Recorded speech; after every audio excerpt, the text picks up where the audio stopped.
How many of you, I suspect everyone here is pretty familiar with the Bible, but do the names Shiphrah and Puah and Obadiah, not the prophet, do those ring any bells? And I'm seeing people are not so sure here.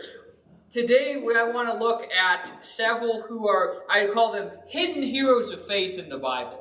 These are people God didn't give us their stories in as much detail as David or of Moses or Noah or Abraham or somebody like that. But as you go through your Bible, you'll find sometimes it's only a verse. Sometimes it's a little paragraph. But there are actually several that are just inspiring stories that we maybe glance over, or names that don't come to mind, or people we don't even have named at all. And there's a lot of them in the Bible, but we don't have time for all of them. We're going to look at a few in the Old New Testaments.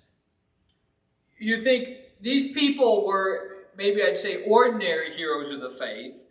Perhaps the term heroes of the faith is a little, I don't know if that's kind of a misnomer, but when we mean heroes of the faith, we mean people who did amazing things through faith, people who stood up for the faith, using that term that way.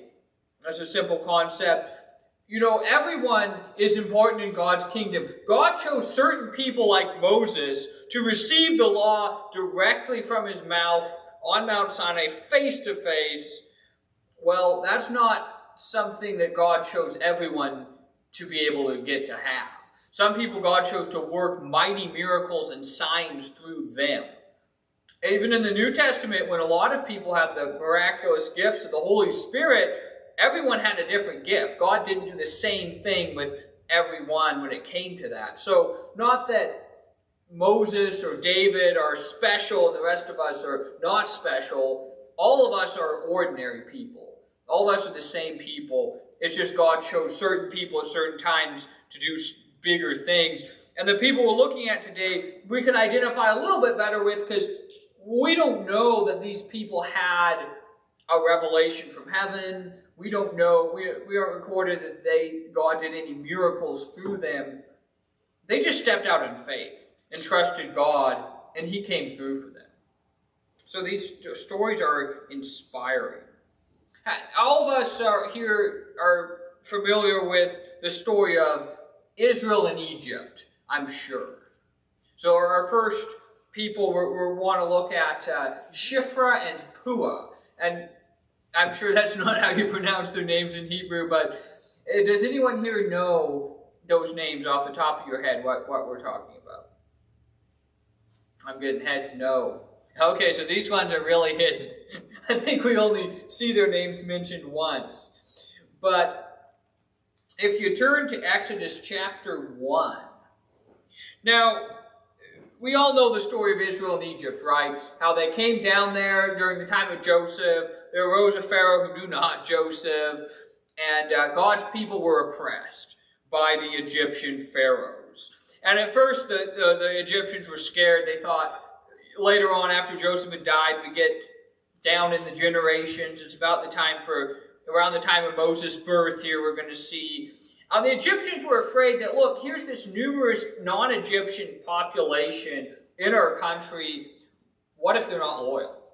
What if they join with enemies in time of war? I know, let's enslave them. Then that will keep him down, and that will keep us safe. And that logic didn't work, because it didn't keep them down. They kept growing and multiplying, and they just had more and more numbers. And so the Egyptians said, okay, well, we're just going to have to start killing them off. That's going to be the only way we can do anything. So that was what the Pharaoh's trying to do here. He wants to basically kill off God's people. He wants to kill off the seed line of Christ, too. So let's look, starting in verse 15. Then the king of Egypt spoke to the Hebrew midwives, of whom the name of one was Shiphrah, and the name of the other Puah. So the Hebrew midwives we might remember those a little better. And he said, when you do the duties of a midwife for the Hebrew women and see them on the birth stools, if it is a son, then you shall kill him. But if it is a daughter, then she shall live.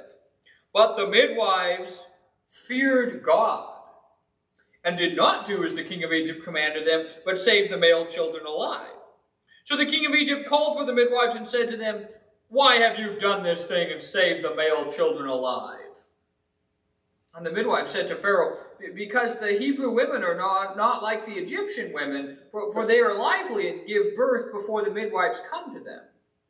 Therefore God dealt well with the midwives, and the people multiplied and grew very mighty.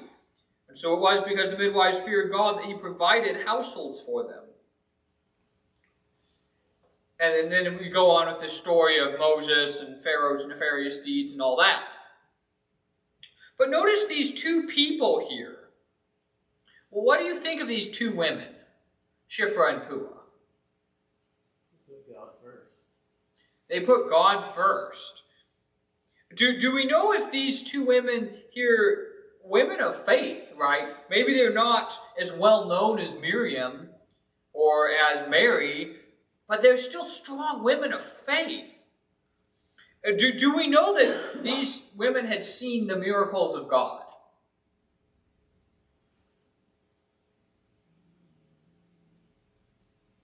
It's not recorded for us. Why would they do fear God? So they may have, but we don't know that. Yeah, right. They feared God. Do we fear God today? Have we seen miracles? I don't know about you. I never have. But we still can fear God. So regardless, really, whether a miracle or not, they still had the fear of the Lord. God, whatever they had experienced, however they had experienced God, it wasn't Mount Sinai. It wasn't yet the 10 plagues of Egypt. God was going to do something pretty amazing and extraordinary. Not that God doesn't at all times do amazing and extraordinary things, but he was going to do something really special there. And we think after we see that, oh, well, that's obvious. Everyone had faith then. But before that, without the spectacular display, these women still had faith enough to step out and to risk their lives for the people of God. And think about them. What was their status in society?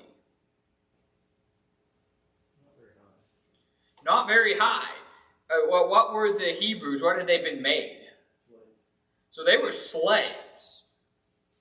Okay, none of us are slaves, but none of us, I'm aware of, are multimillionaires or government politicians or anything like that would be considered high up in the scale of society. You walk in and everyone goes, "Oh, you're a celebrity," right? But most of us, we can identify with being a little bit timid, perhaps, of walking in, let's say, to the Oval Office and saying, "No, I'm not going to obey you." Does any of us think that we want to do that? Walk into the governor of Arkansas's office and tell him we're not going to obey the law? No, I don't see any volunteers for that. So these women had faith, and they also feared God. That's actually what's said about them. They feared God, which implies their faith. And they got drug in, and in America, getting drug in, you don't really get drug into a governor's office. You might get hauled in front of a judge. But in America, even then, we don't really have this level. Because we're citizens, we have rights, we have a defense lawyer, and we can argue our case. We might get sentenced to prison. But back here, these people are slaves. They're getting hauled in front of the absolute supreme ruler, Pharaoh. How do you think they felt? They had great faith. Yeah, but do you think they still had a lot of fear? They knew the consequences. Yeah. There would have had to have been some amount of fear they had to deal with. I think we can even see that here in the text. What did they know by faith, though? You just mentioned their great faith. What did they actually know by faith about the way reality works? Punishment from God would be worse than the punishment from Pharaoh. Okay, so they knew God was greater than Pharaoh. They knew that it's almost like they could see by faith Pharaoh. He's pretty great. They could see God by faith and understood reality. The way reality works is not the way we can see it with our eyes, but the way reality works is there's a God in heaven. He's greater than Pharaoh. Even though God had not promised them that he was going to, miraculously deliver them from Pharaoh. They didn't know that. But they had faith on who God was. How did they show that faith? Really, before they get hauled in front of Pharaoh, I think is the key moment. Keeping the children alive. They kept the children alive. They disobeyed Pharaoh by faith. I mean, we think today if the government gives us a law, we are here, Romans 13, we follow the government, we obey the law, absolutely. Unless that law conflicts with God. Here is a case where the law of the land conflicts with the law of God, and they chose to follow the law of God and accept the consequences. Now, notice here, when they get hauled in front of Pharaoh, do they stand up and say, "No, Pharaoh, there is a God in heaven. We fear him, we respect him, and we're not going to obey your commandments"? What do they actually say to Pharaoh? What do we recall what they said to Pharaoh? A lie. Okay, it might be a lie. Now, we can't completely know for sure if it's a lie or not. It seems like it might be. What else might we call that when someone says, "Why haven't you done something?" and we say, "Because." They had excuses. We couldn't do it because we just can't get there in time. Yeah, so they made excuses. Now, I think that's something interesting here. They have great faith. They fear God, but they're potentially lying, making excuses. What does that mean? How do they feel in front of Pharaoh? What does that tell us really about how they feel about getting hauled in front of Pharaoh? They didn't want to tell them the truth. So are they afraid of Pharaoh? They're afraid of Pharaoh. Yeah, you can see that fear is really It could have been strong. partially true as well. God may have had the women first before the midwives got there. That's what Yeah. I want to point out too. Maybe they were easier. They didn't give them childbirth because of God wanting to, increase the population. Yeah, well, that's the thing here is we don't actually have it that it's a complete lie. We have that they disobeyed Pharaoh's commandments. We have them giving this excuse, but, is it a lie? Is it not? We're not sure. But really, that's not actually the point.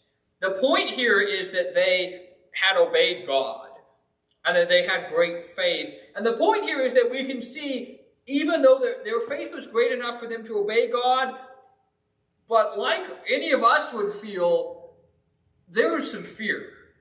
You can see that in their answer to Pharaoh, I think, that they're scared. Well, of course. I don't think any of us could fool ourselves and think, well, I wouldn't be afraid. No, you would be afraid. But notice, in spite of their fear, they had obeyed God. In spite of their fear. They obeyed God, and they preserved and that their actions had preserved the seed line of Christ. I think of Hebrews chapter 11 and 12, we get both faith and fear. Hebrews 11:1, but now faith is the substance of things hoped for, the evidence of things not seen, for by it the elders obtained a good testimony. By faith we understand that the worlds were framed by the word of God, so that the things which were seen were not made of things which are visible. And then we have by faith, these people did these things. And today we walk by faith, not by sight. But here in Hebrews 12, in verse 25, we see the fear of God. So we have faith in God, but we also have fear of God. See that you do not refuse him who speaks, for they did not escape who refused him who spoke on earth. Much more shall we not escape if we turn away from him who speaks from heaven, whose voice then shook the earth. But now he has promised, saying, "Yet once more I shake not only the earth, but also the heaven." This yet once more indicates the removal of those things which are shaken, as of things that are made, that the things which cannot be shaken may remain. Therefore, since we are receiving a kingdom which cannot be shaken, let us have grace by which we may serve God acceptably with reverence and godly fear, for our God is a consuming fire. Wow. There's some faith and fear. Both together. I fear God. I have faith in God, and that's why. Well, what are some things today that would be like Shifra and Puah? What situations might we get into?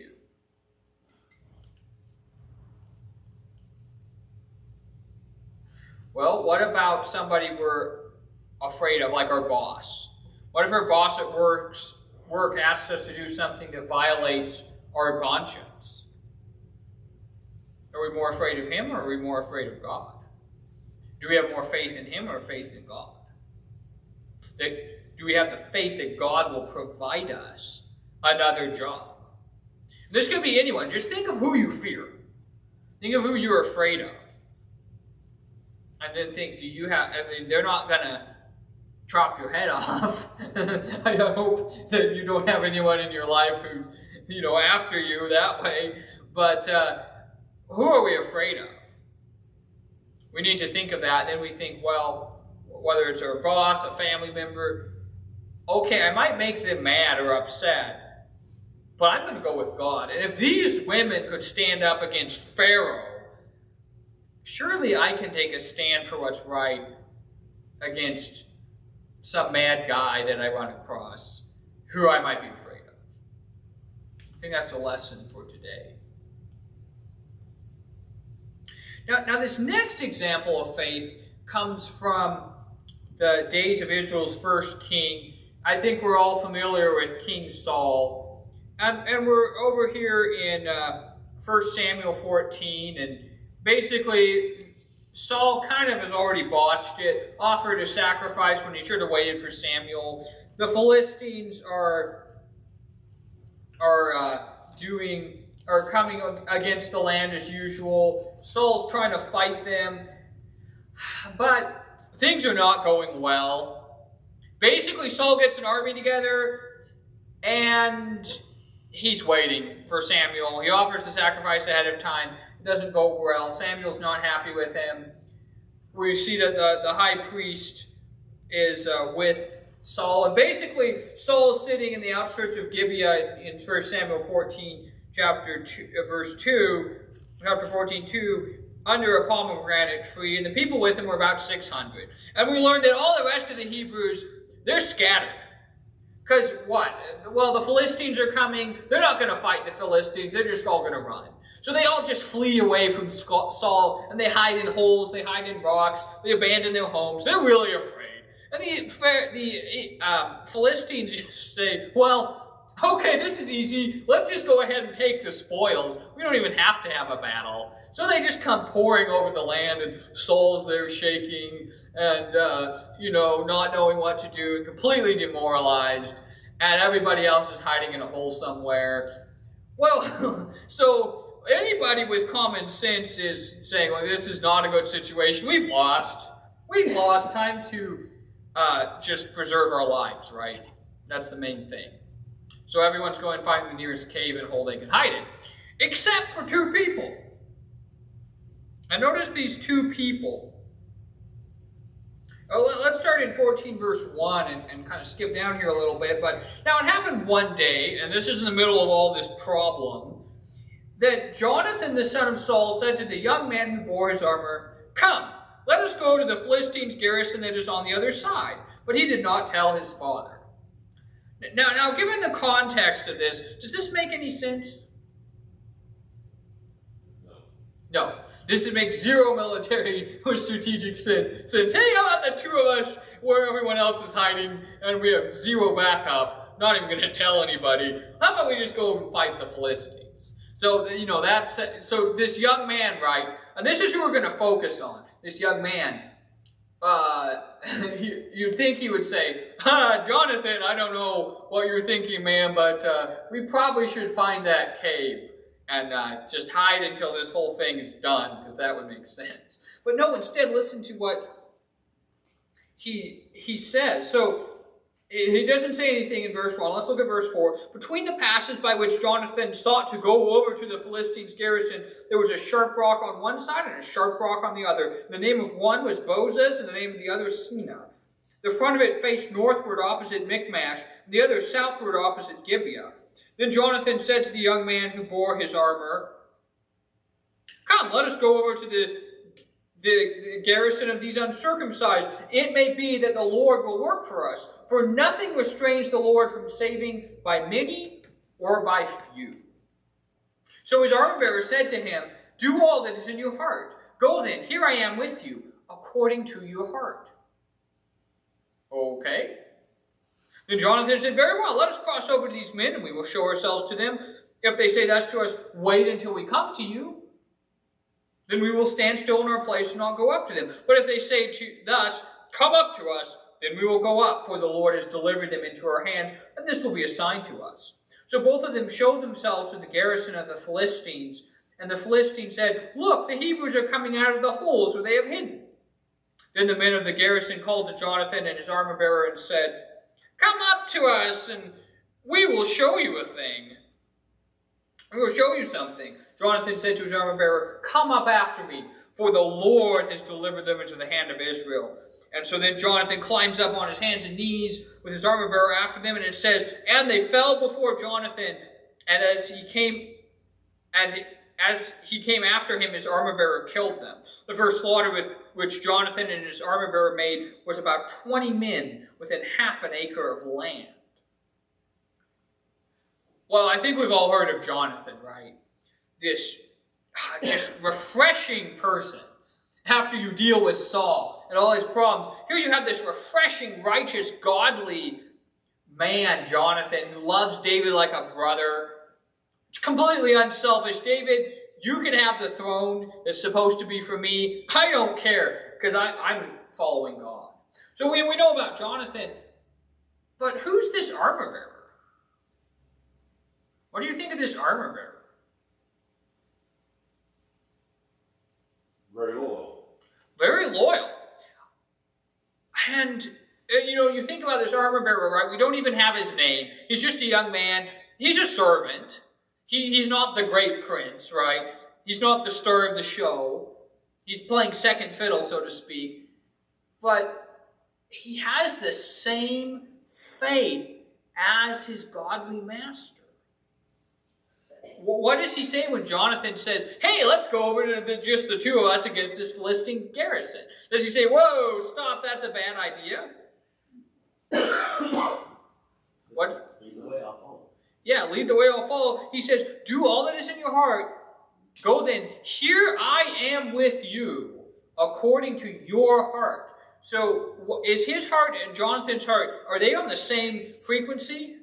Same wavelength? Yeah. Yeah.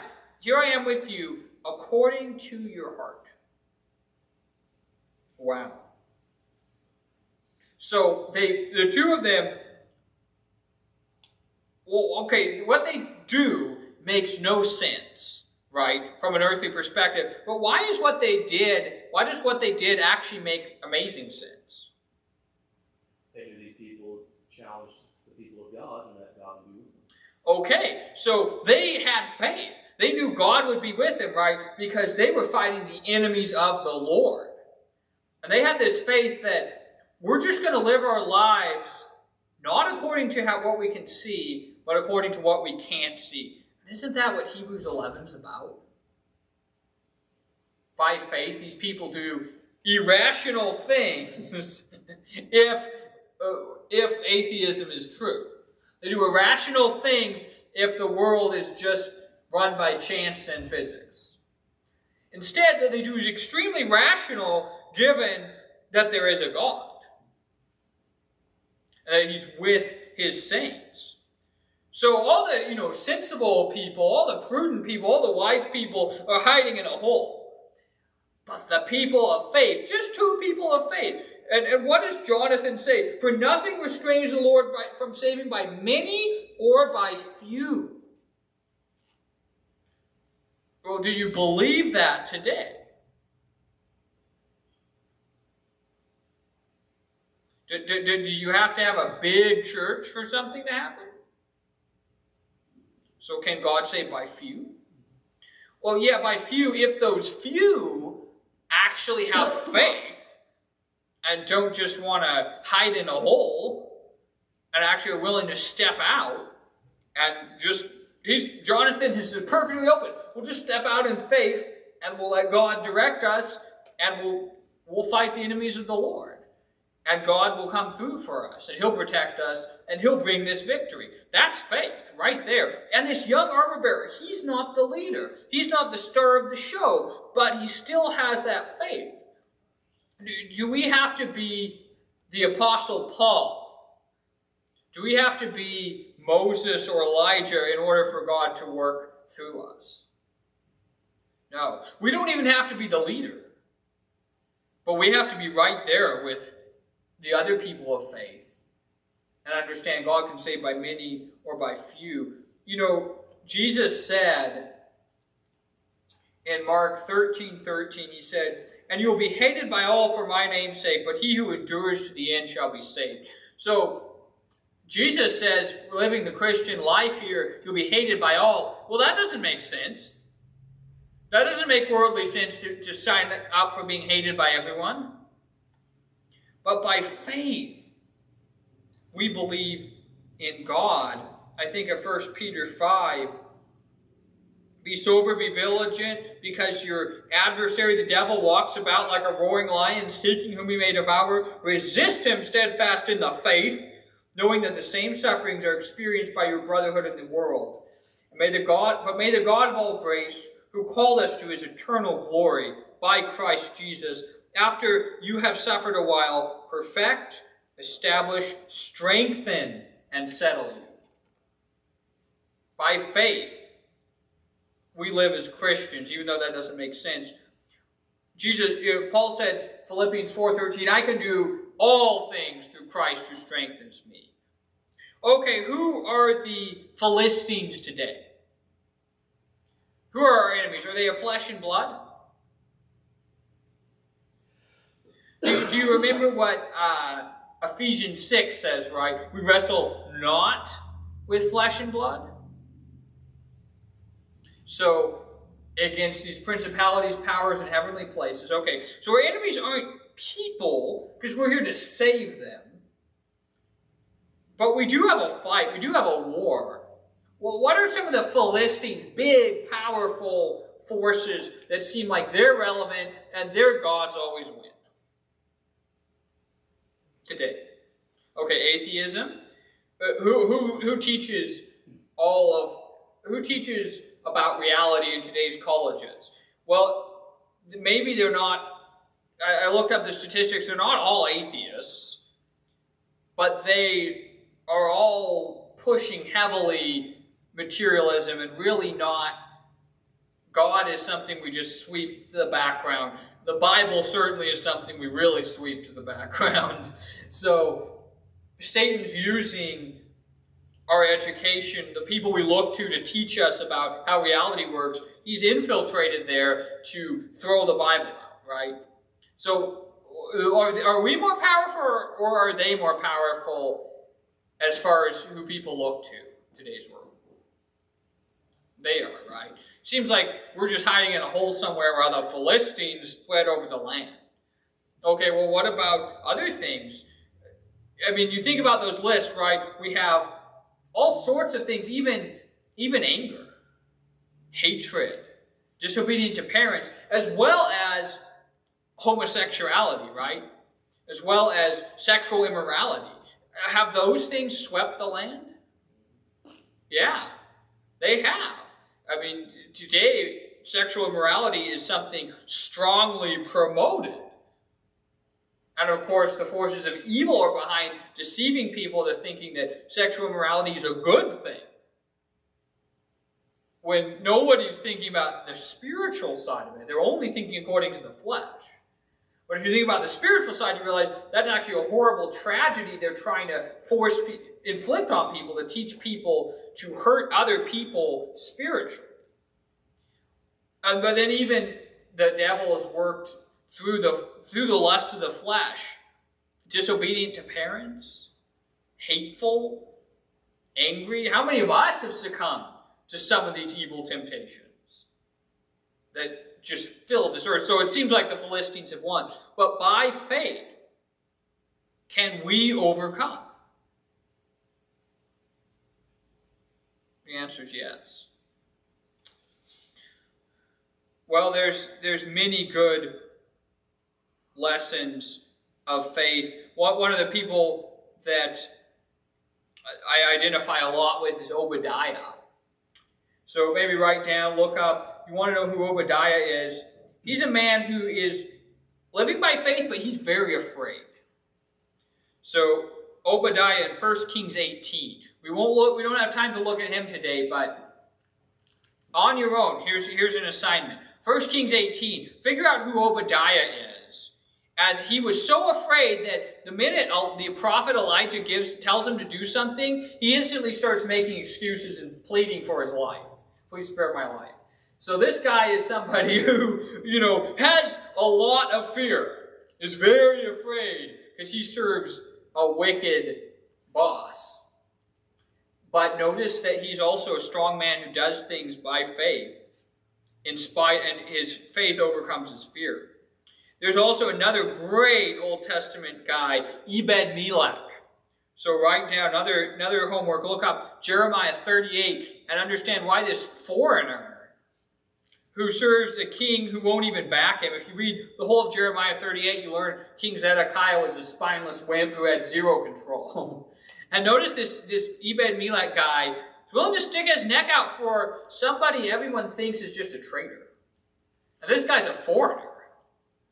But he has some kind of faith in God. So extraordinary person. But I wanted to get to somebody in the New Testament here. And we'll finish on this one. Because it's really short. But it's 2 Timothy. And it's the story of Onesiphorus. Onesiphorus in 2 Timothy, Paul is in prison. It appears everyone, at his first defense, he says, everyone abandoned him. He said, all those in Asia have turned away from me.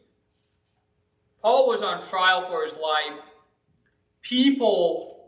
Other Christians fled from Paul. They said, you know what? Paul's in trouble. We're going to go hide. We're out of here because, we don't want to get in trouble. And so they just abandoned Paul. But when everyone else was running away from this controversial prisoner, there was a guy who was running toward him. Notice 2 Timothy 1:16 here through 18. The Lord grant mercy to the household of Onesiphorus, for he often refreshed me and was not ashamed of my chain. But when he arrived in Rome, he sought me out very zealously and found me. The Lord grant him that he may find mercy from the Lord in that day. And you know very well how many ways he ministered to me at Ephesus. So what was Onesiphorus' habit? Well, his habit was ministering to the saints. In Ephesus, he ministered to Paul. And then what did he do that was special by faith? Yeah, he went to find Paul and help him. Now, he wasn't promised that he wasn't going to be a martyr. Everyone else is running away from Paul. What do you think? What kind of sense does it make when here's a really controversial prisoner that is going to get in trouble, and you go around looking for him? What are you going to say to everybody? What question are you going to be asking? Where is this Paul guy? Where is Paul? And they're going to look at you and go, if they know anything, they're going to go, so you're interested, right, in finding Paul. Now, Paul is in trouble. He's a prisoner. And you're wanting to find him, meaning that you're interested in him, right? You're associating yourself with Paul. He says he's not ashamed of his chain. But he zealously found Paul out and ministered to him. Wow. Isn't that faith? We don't know that, none of the people with the miraculous gifts of the Holy Spirit were promised the miraculous gift of getting out of persecution. We don't even know that he had a miraculous gift, or that he was using that. Everything he does is perfectly what any Christian would do, whether you had divine power flowing through your hands or not. He was a servant. And he took care of Paul. And you think about that. May he find mercy from the Lord in that day. Well, what does Jesus say in Matthew 25? I was in prison and you came to me. Well, how many of us would do that? Even without any consequences attaching to us except the inconvenience of getting up out of the easy chair. We've got to think about these servants of the Lord and their faith. To step out in faith and maybe inconvenience ourselves a little bit to do something for someone else. Because it is inconvenient and hard to serve someone else. Because it involves adjusting your routine. It involves a lot of work. But you're doing it because you have faith involved. So I hope this class was interesting, and there's a lot more people in the Bible. We don't have time, but I hope you'll notice some of these people that only have a verse or two. So thank you very much.